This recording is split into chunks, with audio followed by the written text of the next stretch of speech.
Menteri Perdagangan Zulkifli Hasan berjanji akan bekerja cepat menangani persoalan minyak goreng di tanah air. Ia berjanji dalam 2 pekan mendatang, masyarakat bisa menemukan minyak goreng curah kemasan seharga Rp14.000 dimanapun. Zulkifli mengucapkan hal itu ketika melakukan sidak di Pasar Kosambi, Kota Bandung, Jawa Barat pada Kamis 23 Juni. Disebutkannya minyak tersebut bisa didapat di minimarket terdekat karena kemasannya sederhana namun aman untuk dibawa.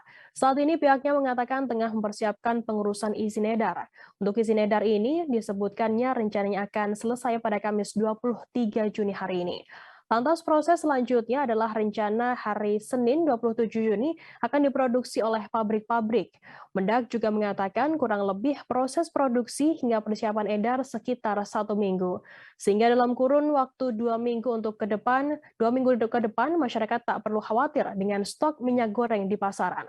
Tambahnya dengan adanya minyak curah kemasan, harapannya pasaran akan lebih luas lagi dan bisa masuk ke supermarket. Ia lantas mengaku dirinya sudah berkeliling ke pasar-pasar untuk memastikan stok minyak goreng tersedia dan terpenuhi. Salah satunya di Pasar Kosambi, di mana menurut klaim Zulkifli Hasan, stok minyaknya bahkan berlebih.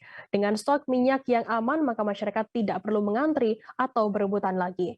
Masyarakat nantinya cukup memperlihatkan kartu tanda pengenal atau KTP dapat membeli minyak lebih dari 2 liter. Hal ini mengingat stok minyak yang mencukupi di Pasar Kosambi.